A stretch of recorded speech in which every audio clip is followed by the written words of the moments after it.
Hello and welcome to episode 4 of the Always a Patriot, the John Jay Soccer Podcast. I'm Brendan Horton, as always, with Coach Robert Seipp. How are you tonight, Coach? Doing well, Coach. How about yourself? I'm good. Long day, but we're here recording on Wednesday night again, despite the poor weather and our cancellation tonight for our summer league game at Ossining. But I'm feeling good. Pumped to talk about how summer's going so far. Yeah, I think we're off to a good start, right? We've had a couple of good practices and now a couple of good games, one game at Lakeland and then the other at Ossining. So we're off to a 1-0 start in each league. I'm feeling pretty good about how the boys are playing. Me too. So the biggest thing so far kind of for me was that our second practice was kind of an improvement from our first, from an effort and a quality and standpoint like that. And the same thing is going to be said about the games that we played on Monday night. So, all we can really do in this time is try and get better and work through things and improve. And so far in the very short term, so good.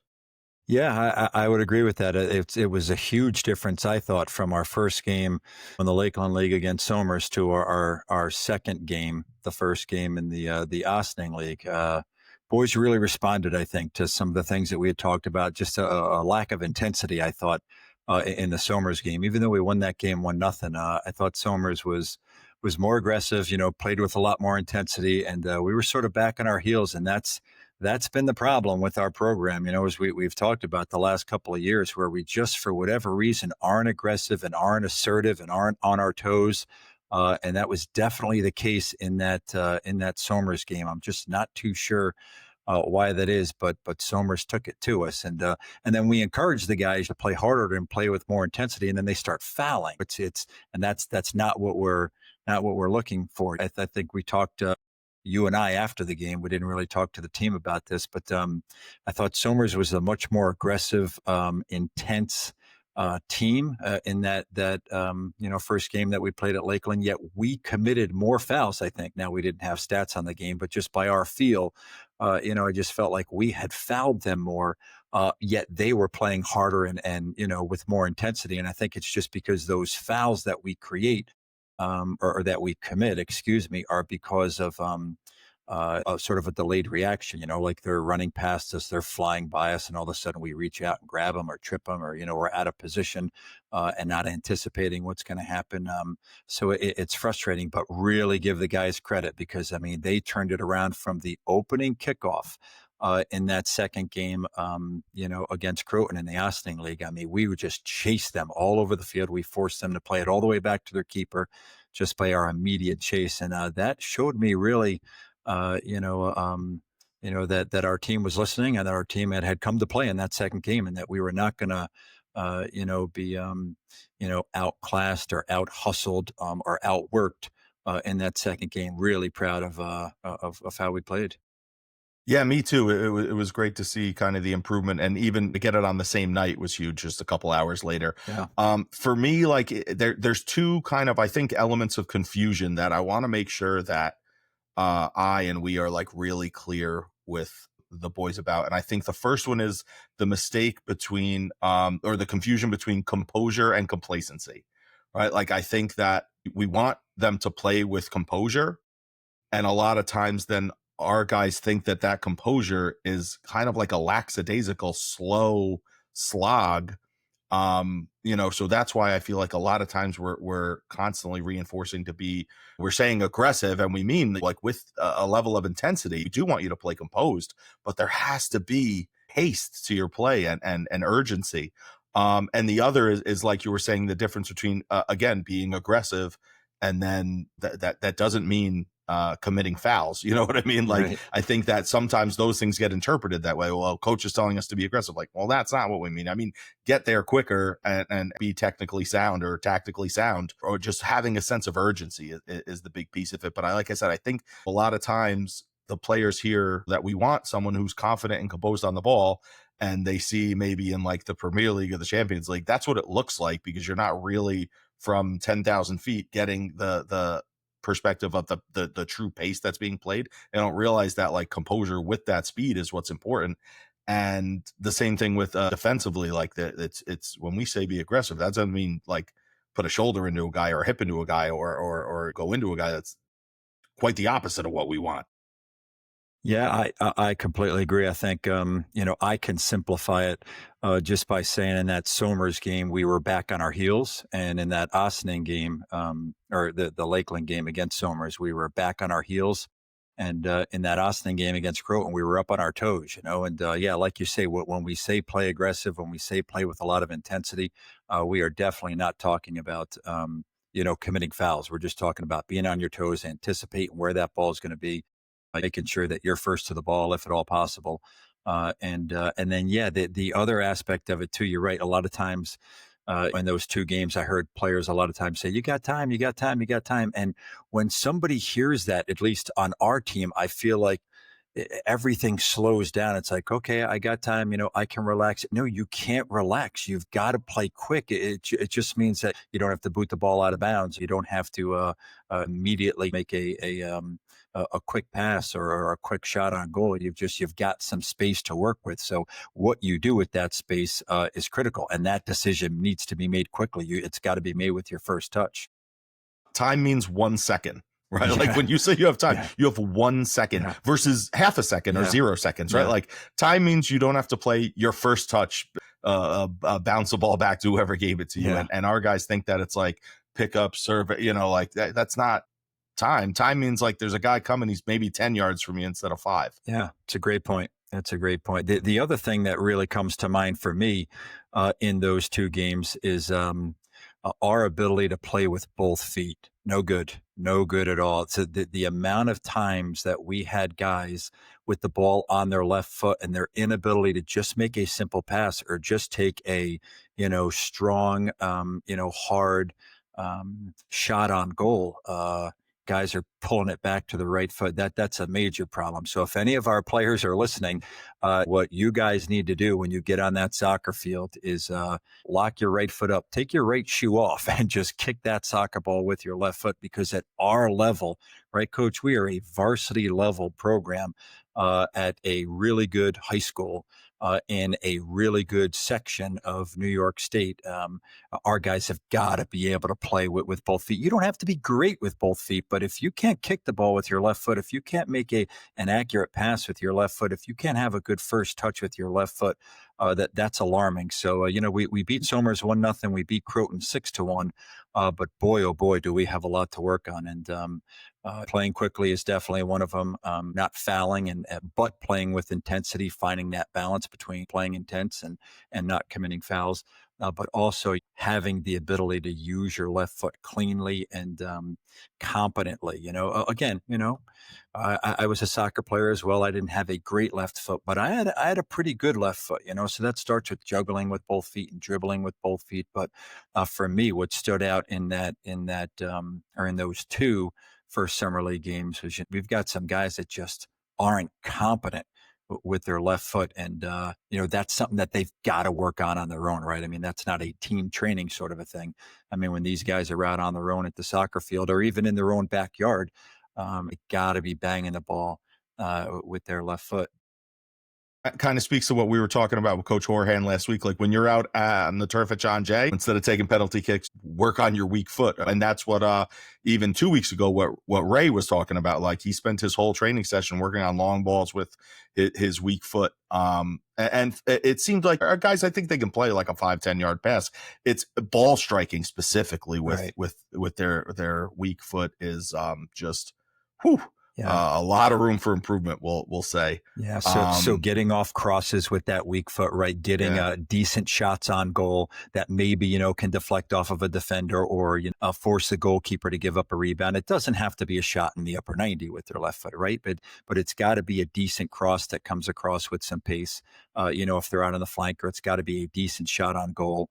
With that weak foot. I'll tell you a quick story. Jeff Mateo, who I coached years ago, as a young player, his father, I give all the credit to his father. His father was relentless on how weak his left foot is. And I could just, Jeff lived right down the road from me. I'm on Seaman Road. He's on Sunny Lane here in Stormville. And just all the time with his left foot, just banging the ball in the backyard against against a wall in the backyard and against the garage. And according to Mr. Mateo, he was just relentless about how weak Jeff's left foot was. I never saw it because I didn't coach Jeff at a young age. He was great with both feet, but Jeff goes, on to be an All-American at St. John's. He goes on to play in the MLS, and the first goal that he scores in the MLS is with his The left weak foot. foot. Yeah, it Yeah. wasn't a great shot, but I mean, it was a competent shot that had enough pace and got by the goalkeeper at an MLS level. So, and again, we're not asking our players to be Jeff Mateo. We're just asking our players to be competent with that left foot. And there's only one way to do it, and that's to practice it, right? And it's not easy because it's not fun, right? You're good with your right foot. You can hit the upper 90 with your right foot, but the difference between good players and great players, is working on those things that aren't fun, right?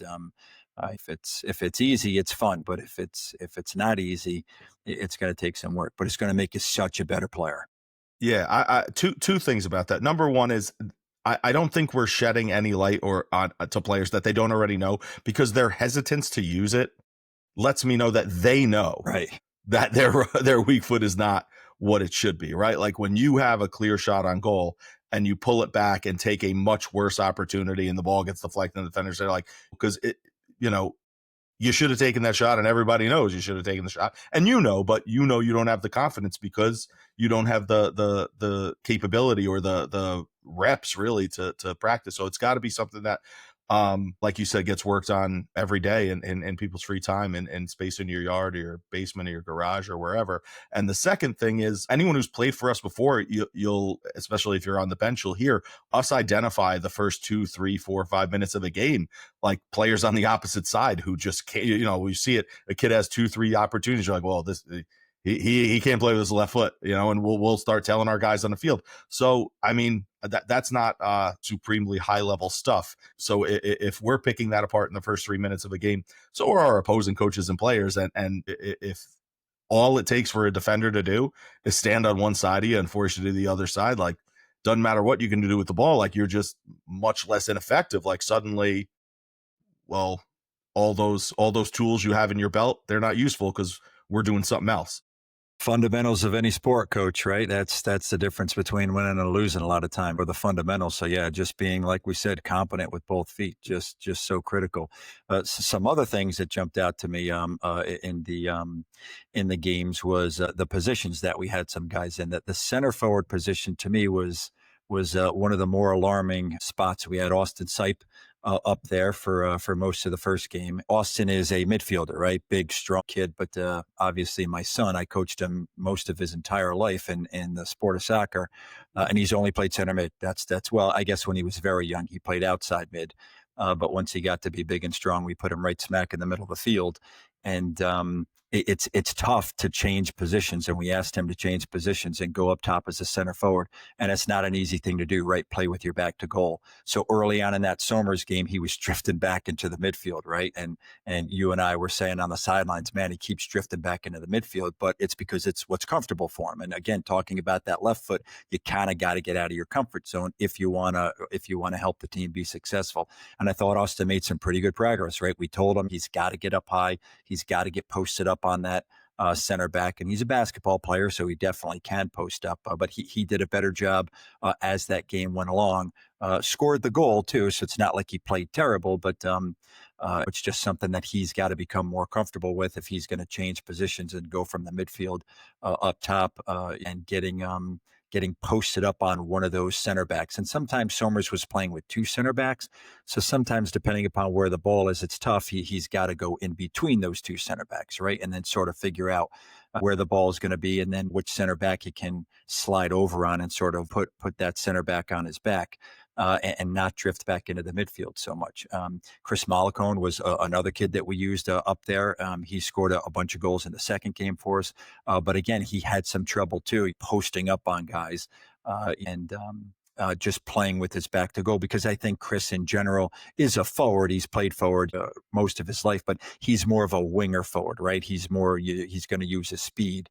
Yeah, we have a lot of guys who just are I think not used to and not comfortable playing as a target player. Yeah. And a lot of times in the last several years, like, we've had these guys who can just fly up there, and we haven't really had to play as much, with a true target. But I think us developing that is going to be very important and critical to our success in the fall. I mean, firmly in favor of it, and think it's going to, work out really well for us because we have the personnel, we have, the players who can do it. It's just a matter of kind of teaching them things to do in different circumstances, like you said, sliding on the two backs depending on where the ball is, being comfortable receiving the ball with a center back, 4 inches from you, and making those decisions. When can I hold up play? When can I lay it off? When can I turn and try and go to goal? So to me, that's one of the biggest things that we're gonna have to work on, like just from a tactical standpoint, and we'll see huge rewards from and gains from when kind of that fully develops. Yeah, I totally agree because if you think about us playing with six midfielders, I really thought we dominated the midfield in both games. And we've got so many good midfielders, right? Again, we're playing Austin Seipp, a true midfielder, up top, just because we have so many other midfielders.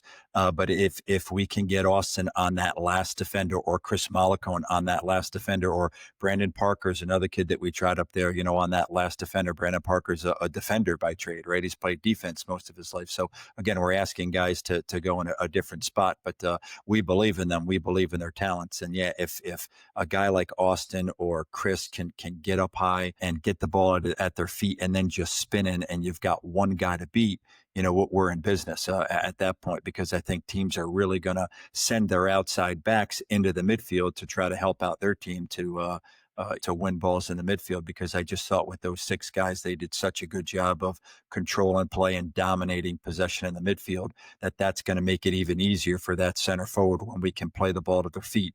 If they're posted up, if they're on that last defender, with the first touch, just spinning that guy and going to goal, we put an opposing defense in a really tough spot. Yeah, we do. And I agree about our midfield. I thought that we were able to really swing and switch the ball much better, just even in Somers where we didn't play so great. Much better than we have in recent times, where we've really struggled to use the width of the field. We've really struggled to change the point of attack, and we've really struggled to just keep the ball. And we did a pretty good job, especially as after 2 training sessions and then just 2 summer league games. I was pleasantly surprised at how we were able to do that, and with different personnel and with different groups of guys, and they all had a pretty good understanding. They worked themselves out of trouble through combining and stuff like that a couple of times that I noticed, and I remember yelling from the sidelines, like, way to solve that, because that was a tough spot and you guys really navigated it really well, and they are seeming to recognize that and kind of navigate it or solve it. Yeah. You say solve usually, yeah, solve it better than so some of the groups we've had in the past. And again, we have more midfielders now too, so it's a lot easier to do when there's more guys there. Yeah, too. and that's why we changed to this formation, right? Because we've got so many midfielders. Again, you've got Austin Seipp playing up top, a true central midfielder, right? So I mean, we don't even need him in the midfield because we have so many other midfielders there. And I just thought they did such a great job sticking with that Somers game. Austin starting up as a center forward was drifting too much back into the midfield, and he was running into our center attacking midfielders, right? So that those two guys were getting bunched up. So I think we said at halftime, hey, our center forward is drifting too far back into the midfield, and our cams, our center attacking mids, are pushing up too high. There's got to be some space there between, our center attacking mids and that striker. So we asked our center attacking mids to make sure that they came back and played in the midfield so that we could dominate that midfield and then get our center forward up higher. And like you said, we just did such a better job of that as the Somers game went along, and then as we got into the Aston game. Well, let's talk about those outside midfielders, because Jacob Matthews, I thought, was fantastic in both games, right? I mean, he was just spot on that outside mid position, flying up and down that flank, thinking defense first. So a lot of times in a formation where you have 3 center backs and 6 midfielders, you really need those outside middies to make sure that they're coming back. And at times you're almost playing with 5 defenders back there, right? And I thought Jacob Matthews was just fantastic, getting back, flying back defensively, right? Talking about being on your toes and anticipating, what's going to happen. He was always in the right spot at the right time, especially defensively. He had a little bit of trouble on the offensive end. When we got him the ball, he sort of he was a little hesitant to take that ball and fly down the flank and use his speed and space and take guys on 1v1. But Again, it was only the first 2 games that he had played, but I thought he was fantastic. Yeah, hopefully it was just kind of a nerves or rust or something like that. But like you said, tactically speaking, he had just an unbelievable understanding of what we want those players to do, kind of naturally. And I think he plays like a wing back, outside back for his club team. So it's a very similar type of role, and he Yeah, really got it. He would be in line with our defensive yeah, midfielders. He understood how to hold that line and how to create a block of defense and stuff like that. And I mean, he's maybe the fittest, fastest guy we have. So when you put that in combination with that, good things can definitely happen. I actually sent him a text this afternoon telling him how well I thought he played. yeah, yeah. He I thought he was great, and like you say, he fantastic. he was in line defensively a lot of times with Wynn, who was playing a defensive center midfield position for us, and we were always screaming to that other outside mid, whoever we were using over there, get Get in back, line. yeah, Yeah, get even with Wynn get and even. Jacob, Yeah. yeah. Who else I thought was great in the back, very fit player was Justin Brandcamp. I thought he had a great game as well. Yeah, the if there was a on June 18th, an award for the player who's improved the most since the last time we were really fully together in the fall. Justin Brandcamp is the early candidate in the running for that because Yeah. he was just fantastic. He may challenge Jacob for the fittest, fastest guy we have, Yeah. but just he played so simple. He defended really well, and you've always talked about how well he defends and his ability to get to the ball. But the most impressive thing was just on the ball. He was so clean and he was so simple, and he played one touch. He was able to find the center forward's feet right from a one touch ball a couple times, just great in transition. And yeah, I was very impressed by him. Yeah, he's just a dream to coach, right? Because last year he was good defensively, but with the ball he just really struggled. And we talked to him about that. We wrote that in his evaluation. We asked him to focus on it, and what did he do? I mean, it was unbelievable with the ball. I mean, we were talking about during the game. You and I were saying that we were talking about Ray Troche and his ratio of completed passes to turnovers. Justin Brandcamp was doing the same thing. I mean, every time he touched the ball, it was to a John Jay player. He just kept possession of it. We were so incredibly impressed with him as well. Yeah, so Yeah, kudos to him. if he's able to do that in the fall, that is a Oh, we're in great shape, I man. think he'll definitely be able to I do it. have no Yeah, reason not yeah, to believe he's an incredibly coachable, yeah. really, kind of class young man. So I'm pumped. That was great to see. And as like we talked about with Coach Horahan last week, like we had seen some progress. He definitely looked better in the winter and was playing short little balls, nice and well. But and until you get out and play someone else, you can't know for sure. But that's awesome to have that as kind of like our baseline kind of day one place, and to go from there is awesome. I was super pumped with the way he played as well. Same. And just a little spin off of that, because another problem that we had in these games, especially the Somers game, not so much the Croton game. Well, I guess in the Croton game too, because at halftime we talked about our players playing negative, right? And as coaches, this is a big thing that we have really struggled with the last couple of years. Is we ask our players to play possession soccer, we ask our players to play defeat, and for whatever reason in their mind, that means to go backwards. That means to go negative. And that is not what we're looking for, right? We want to go forward. So it's kind of like when we ask our players, to be aggressive and to play with a lot of intensity. It doesn't mean to run guys over. It doesn't mean to foul guys. It just means to be on your toes and be aggressive and anticipate where that ball is going. So same thing in possession soccer. You want to play to feet, but you want to try to play the ball forward as much or as often as possible, right? Who in the world wants to go back and go negative? Sometimes you have to, but a lot of times in both the Somers and the Croton game, players on our team had the ball. They had no pressure 10 yards from them, and they would turn around and play a ball back. A lot of times our defenders were playing the balls back to Braden Cole, but back to Justin Brandcamp. Every single time he kept possession of the ball, it was a really good pass. It was a really good ball played to a midfielder or to the center forward. So not only was he keeping possession, but he was making really good decisions for our team and putting our team in a better situation. So I just want to make sure that any soccer player listening, but especially our soccer players listening, possession soccer does not mean to go backwards. Sometimes you have to go backwards, but you want to go forward. You want to go forward as much as possible because that's where the goal is, right? I mean, you want to try to get the ball as close to the opposing team's goal as possible. We talked with Coach Horton last week about the last 2 seasons. We have not earned one penalty kick.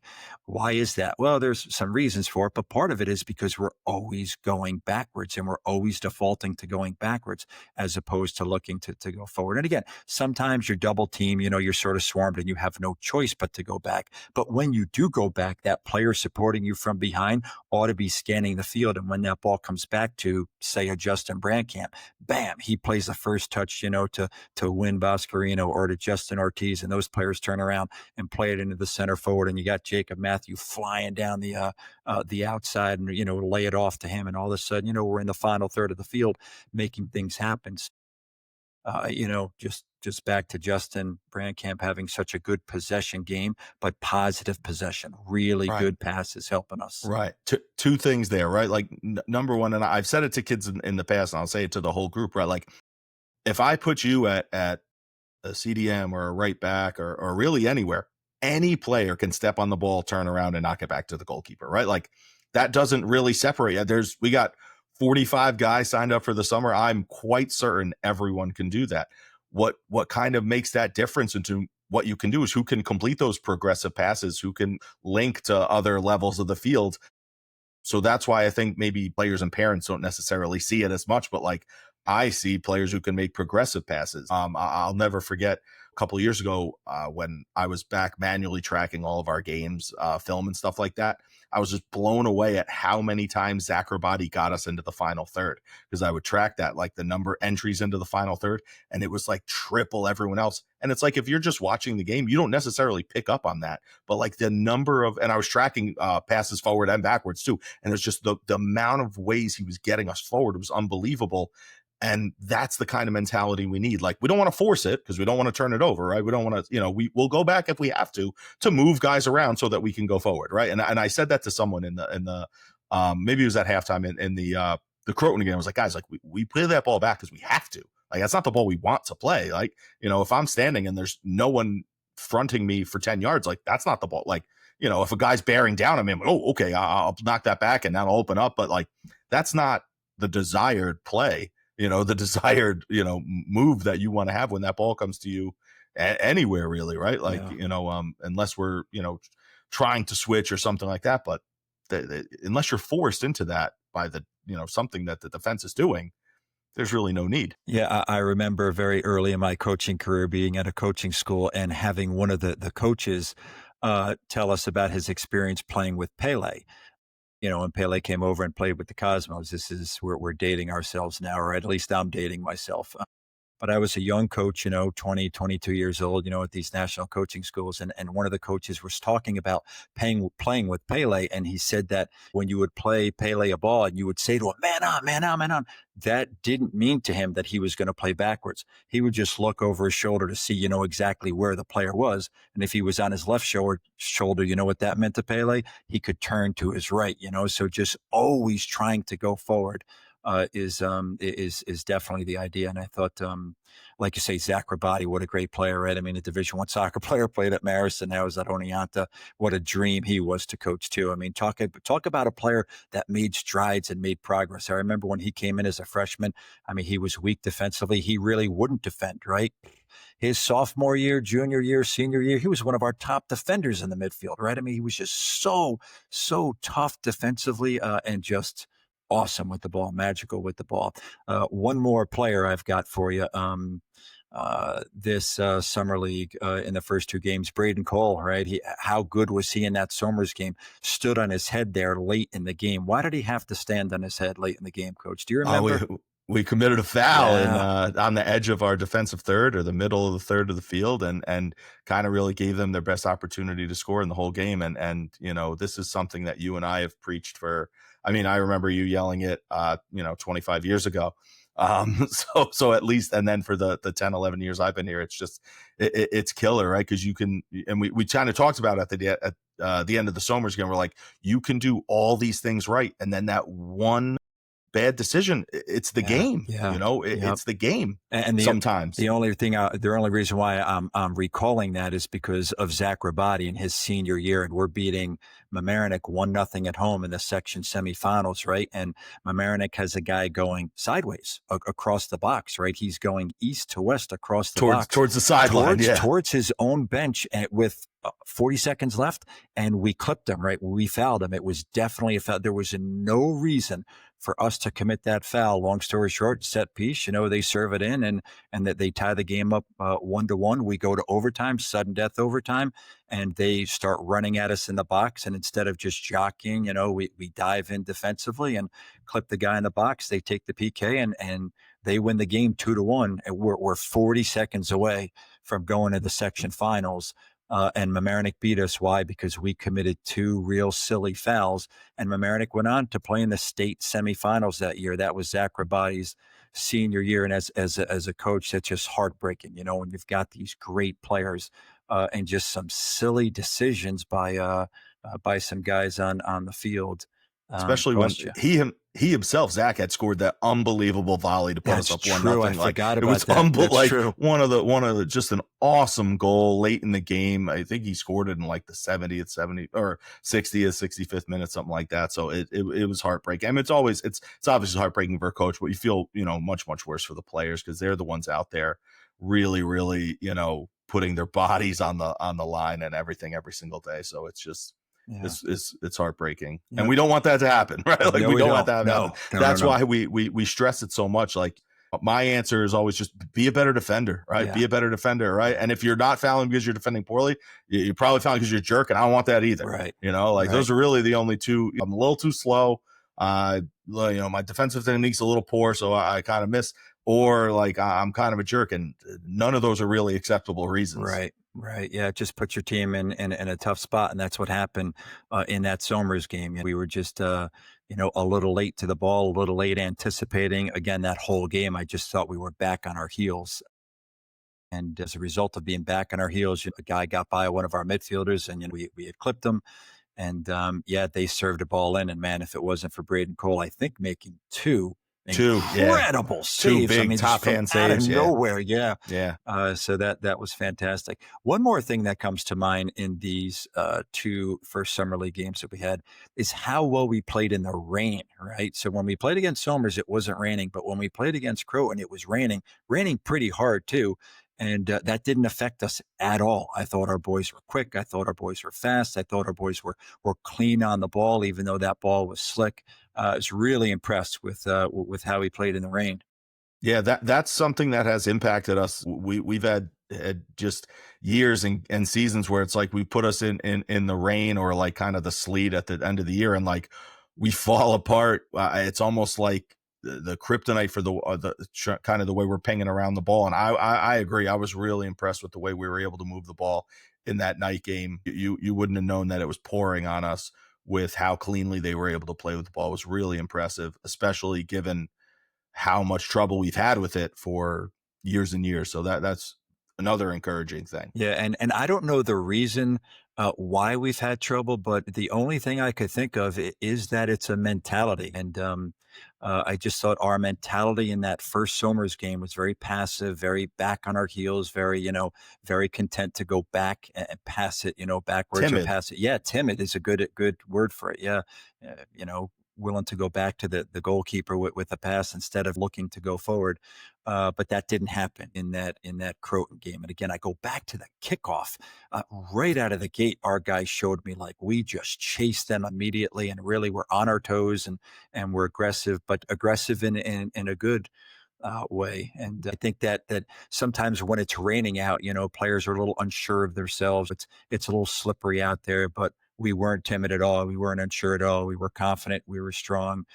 We were aggressive. We were quick. We really played well in that second game. Right. And really, and we talked about it, but it wasn't like a difference in opponent. They were both, quality teams. They both were good teams. So it was really the biggest difference for me is the way we played. It was a change in us, which is kind of the most important, thing. I have one player that I want to mention is in the second game. He played alongside Wynn. Logan Matthews, I thought, played great. He was a big presence defensively. Is a great passer, a great distributor. And he showed those things the other night. Last Thursday at practice, Ray was at practice and he was saying that he reminded him of himself that same way. He's like, he plays like me. He's big, he's strong, he controls able to control the play and flow and things like that. I said, well, it's kind of what we're hoping for Yeah. here. Yeah. He's able to do that. Him and Wynn, we're a really, really good duo in there Yeah. in our second game. I completely agree. Yeah. Yeah. We had some injuries last year, right? We had to use Logan up top a lot. But in that section, quarterfinal game at North Rockland, we used him at that CDM position at defensive center mid. And he played really well in that sectional game. And boy, he looked really good in Yeah, that Croton game as well. Yeah, you're right. And next to Wynn was just fantastic in both games, the Somers game and the Croton game. But yeah, that is definitely, I think, Logan's spot, Ray Troshi, defensive center midfield, winning balls and just being the quarterback of the team, right? yeah, Getting the ball out wide, getting the ball up to the center forward, getting the ball up to the center attacking mids. Yeah, just yeah. orchestrating that attack. Yeah. Getting us into the final third, and then kind of like you said, being the quarterback Yeah. at the edge of the box, Yeah. who's able to make things happen, because he has kind of a rare ability. We have some players who are good distributors, and then we have other players who are good making tight space, dangerous, crafty passes. And Logan can do both. Yeah. Logan can really do both. I feel like Wynn is a good distributor, and then I feel like Justin Ortiz is a really good, dangerous ball player, and like Martine is a really good, slipping a ball through. And Logan has the ability to make both of those passes, Yeah. which is awesome, and very rare. So, I think that I was excited to see him come and play and look so good. Yeah, and he can hit a ball from distance too, right? Yeah. So staying back, like you say, outside the 18, staying back 15, 20 yards behind the attack so that when it stalls, they could go back to Logan. He could take one touch and continue to distribute it, or just freaking rifle that thing on goal and put it in a dangerous spot. You're right. It's a great point. He really played very well. I think he'll be able to score goals from there. Yeah, and I agree. think that Yep. I think that not only that, he's going to allow other guys to get some very easy rebound goals from there as well. Like, like a shot that doesn't get saved, but it gets kind of parried away 2 yards. And then, someone else gets the easiest goal of their life. But he's the one who makes it happen. So I have visions of that hopefully being the case. And that's what we were talking about at the beginning, right? Like guys being competent with their left foot and just being able to hit a ball solid on goal. It doesn't have to be in the upper 90 or crossing a ball in and putting it in a dangerous position. So sometimes, I think guys think, especially the forwards, that they got to get the perfect shot. Sometimes guys try to dribble the ball into the goal. That's not the case. You just got to be strong with it. And you just got to hit it solid. And like you say, I think Logan is going to get, some long distance goals. And he's also going to give, some guys that are in front of him an opportunity to get some easy rebounds. The goalie will make a diving save one way and, other guys will just, slip it in the back of the net nice and easy. So as the guys, continue through after this, first couple of weeks of summer league, I would say on your own, keep working on, your fitness, and definitely work on that left foot. So when we have practice tomorrow night, Coach, I think those are the two things that we'll hit, right? We'll definitely talk to the guys about, working with their left foot. We can't do too much with it because, we're going to be doing more team activities and then fitness too. Just got to keep working on the fitness so that we can play the way that we did in that Croton game, so that we can be on our toes, so that we can chase teams from the opening whistle, and so that we can have that good, movement off the ball and not tire so easily. Yeah, 100%. I'm pumped to get out there again tomorrow night. I haven't looked at the weather. Hopefully it's going to be good. I think it'll be okay. Yeah. I think so. Especially at 8:00. I'm pumped to be there and pumped to hit the hill with the kids and some sprints up really, the hill. That's our plan, guys. Yeah. Build on those things. Well, it'll be, this isn't coming out till Sunday, so they won't know until point. later, but just so you know, we're not just showing up, and winging it. We spend a lot of time kind of sorting through all of this stuff. But yeah, I thought it was a great start. It makes me really excited for to continue with the summer league, and it makes grinding out all the nights each week a little bit easier when you're seeing progress, right? When you're seeing and the progress that we're specifically looking for too. I sent out an email yesterday morning. to everyone signed up for the summer, and basically kind of said like, here's all the things I've sent you over the last 3 months, specifically telling you the things that we are looking for in a player. It's a great email. Thank you. There's no secret. There's no like, it's not bias. It's not like, this is what Coach Seipp and I value in players and what we're looking for. And like, the 14, 15 guys who do it the best, they're the ones who are going to play. Yeah. We want to win, else, right? Like, we want to win, so we're playing the best guy, right? Like the guys who do the things that I think are most important the best are the ones who are going to play, right? Like that, and I don't know what else to even say beyond that. Like, when you come in and say, well, but I do X, Y, and Z, great. Well, that's wonderful. I want A, B, and C. Right. And I've been telling you for months that this is what I'm looking for in a player. But I think we have a situation where players are seeing that and responding, and they're emphasizing those things that we are trying to prioritize, like being fit and working on your weak foot and being competent with the ball, and as they'll say, as the summer goes on, we become really emphasize on individual and team defending, especially, and then when we get into the fall, it's what we spend so much time doing at the beginning of the season. So I'm excited to see how they kind of take to it and how they respond and how things go. Yeah. Yep. I'm with you. Looking forward to it, Coach. Yeah. Good talk. Yeah, good talk too. So, we will, we'll get through, the rest of our games this week. We have a game Friday, and then I think we play Sunday, and then maybe Monday, and then there's a break because of, they have the ID camp and everything like that, but and there's no practice next Thursday because of graduation. So a little bit of a disjoint schedule, but I'm pumped to keep going and kind of see what we can do and where we can go from here. So with that, Coach, we'll wrap things up tonight. Hopefully our players and parents are kind of listening and tuning in. I've gotten a lot of really good feedback, and I know you have as well, from other coaches and other people who have kind of tuned in and said that they kind of like what we're doing. Really appreciate people listening too. We really do. Thank you so much. And for the feedback, for the different topics that people want us to cover. Yeah. Yeah, it doesn't even have to be positive feedback. Any feedback is fine. Absolutely. But even just little things like when we got to Ossining and Westlake was coming off the field, their coach commented, "Hey, really like what you guys are doing. That's awesome. It makes me feel really cool and good." And my guess is, Coach, is because we're saying what all other coaches are saying, right? Yeah, you gotta get fit. You gotta work hard. Yeah. You gotta be good with your left foot. You can't commit fouls. Right? We always say, maybe it's better coming from someone else, and to other people, maybe we're the someone else. I don't know. That's fine too. If they're like, they're saying you gotta do it too. All right, cool.